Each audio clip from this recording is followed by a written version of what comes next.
second half of the NFL season is here, and those young QBs are putting on a show. But who's the best team? This is when we separate the pretenders from the contenders. And you can follow that story every Sunday with the NFL on CBS.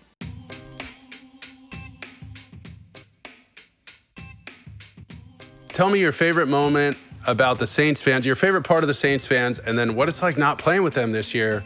How hard has that been on you guys? Right? The Superdome is unreal. The energy is unmatched.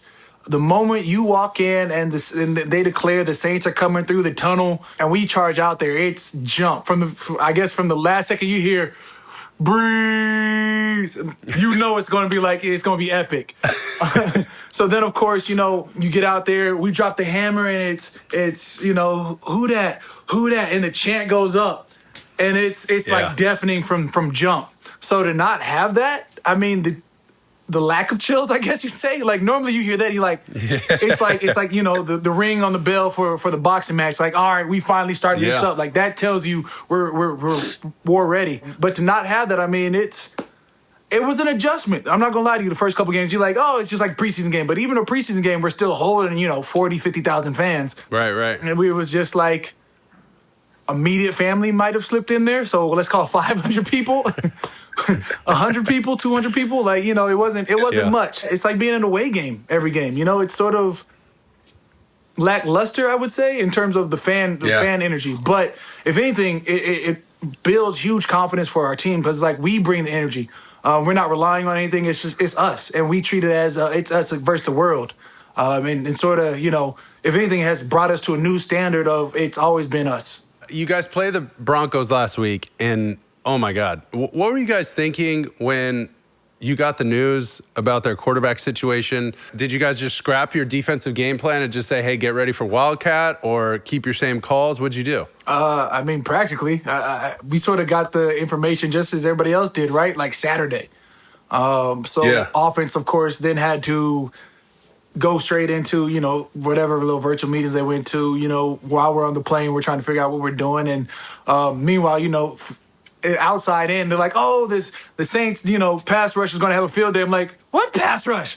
I was like, guys, this is like, you realize with no quarterbacks, you can't drop back. Like, I was like, I'm excited. Phillip Lindsay, Melvin Gordon might be taking snaps. And I think Phillip Lindsay did take the first snap. I mean, you just had to focus in on the run.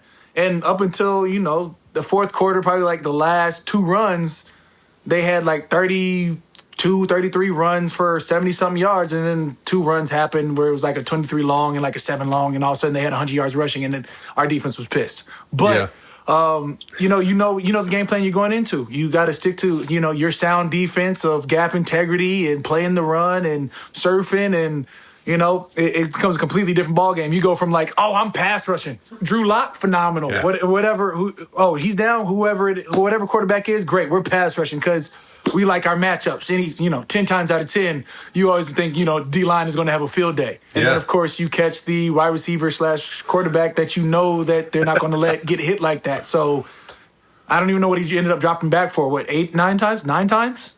2 interceptions? Yeah, he should have had 4.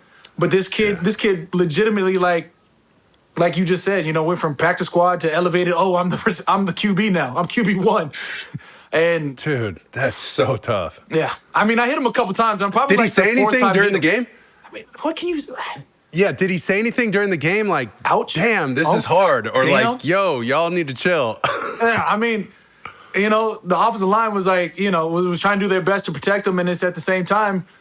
So, yeah, exactly. We have to deal with what we have to deal with. It's big ups to my man for being in that position. Major respect for that. And then you sort of feel bad. Like the fourth time I laid into him, I was like, that's gotta hurt. Like he was all of $145, soaking wet with a backpack and pads. Yeah, on. dude, he's little. Yeah, I mean, he hit the ground. I think he jumped up and tried to finesse one, and you give him on a little run out. It didn't end well for him. Like he hit that ground tough. I watched it on film. I was like, hard. I was like, the head bounced off the ground. Like that hurt.